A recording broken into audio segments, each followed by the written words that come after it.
next will be getting to this engine.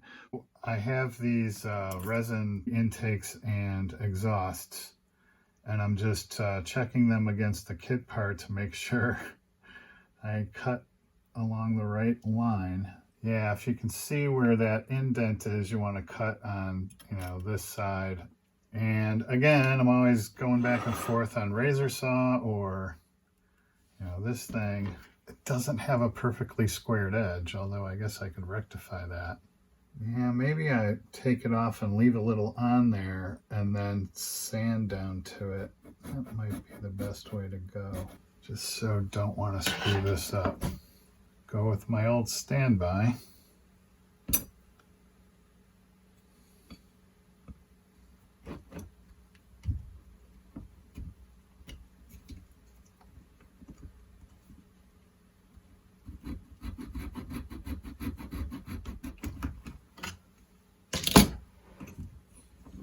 If you can see that, you can probably actually see a little bit of the sawdust in there, but yeah, right there is the bottom of it. So now I'm going to sand down to it. That's way finer than that could ever be,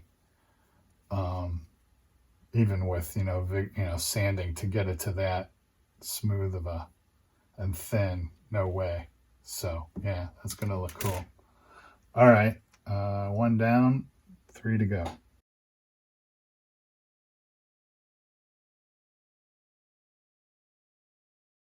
Okay, so I've got all these cut out, cut off of these. So now I have to thin them down, so that inside is exposed, and then bring those together. There we go. I've got those 4 sub-assemblies, complete. And now I just super glued those bases to the intakes and the exhausts. And I'll paint these silver and these burnt iron. So while I'm waiting for those to dry, now I'm, working on this engine housing. I've got that top piece on there. And so now this piece that will eventually hold the propeller needs to go in there. So I found the appropriate size rod to go in there. And I think what I'm going to do is, cut that off. And then that'll help me when I put that inside there. And then when I go to put that in there, just have that rod dry fitted in there, and then, get it straight and perpendicular, kind of the angle I want it, and then touch it with the glue. And then proceeding with getting all the plastic done before I start the PE. So I'm putting D4 and D3 on there.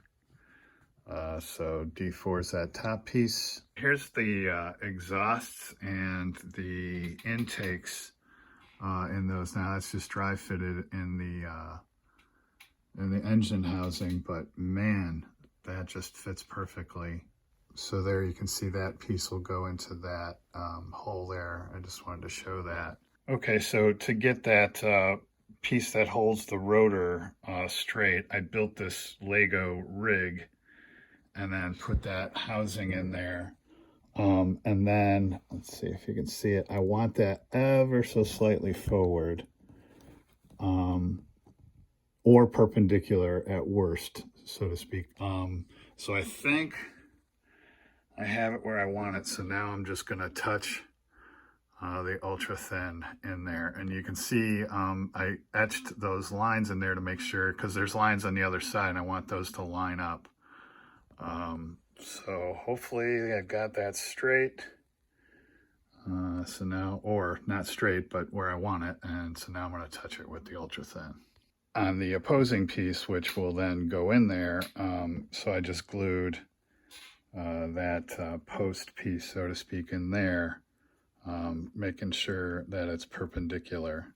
So that's kind of one assembly, so to speak, done, where those 2 pieces meet. Now, build out the rest of that, and then build out the rest of the rotors, which are over there ready to go, but they're connected by PE.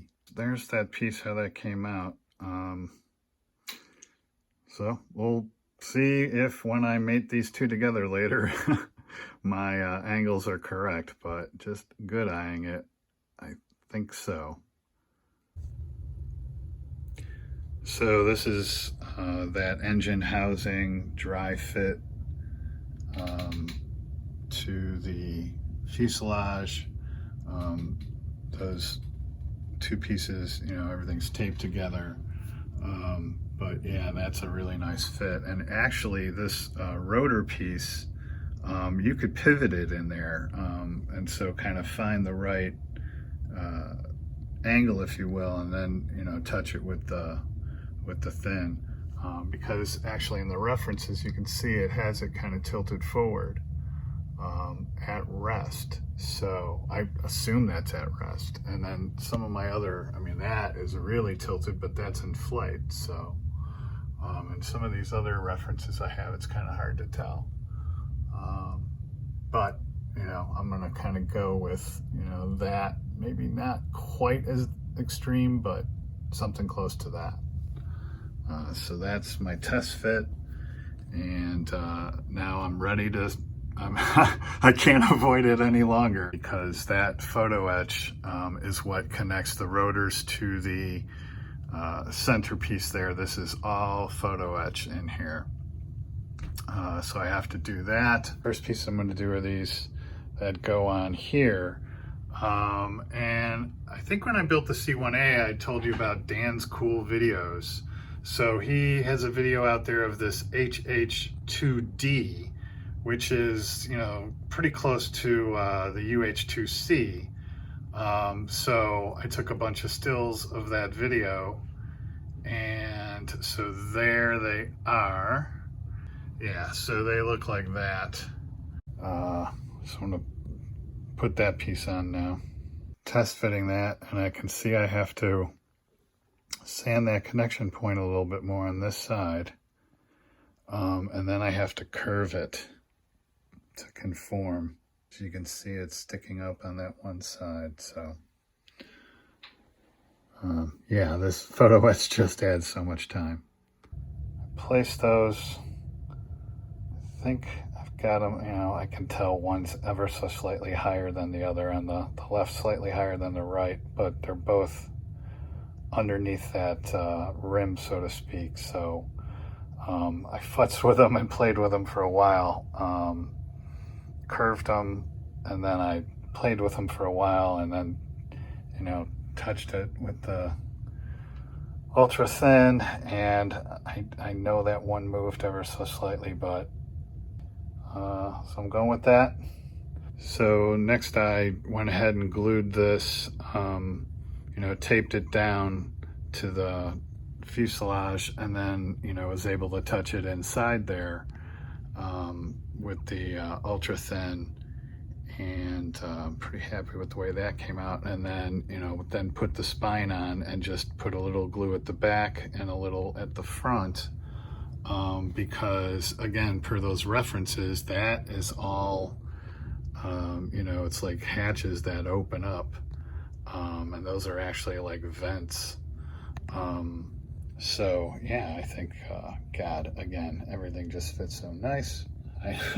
I gotta stop saying that. So that pretty much completes the fuselage. I'm gonna wait on this until I paint those engines and exhaust, or intakes and exhaust, and get them inside there. And so, you know, I'll probably paint that as an assembly, and then this is an assembly, and then finally bring it together, which is, you know, kind of why I test fitted it earlier. So next will be, you know, tackling that, which will, you know, be a challenge, but I'm kind of psyched for it. So that'll probably be a whole episode in and of itself. So until next time, thanks for watching, and happy modeling.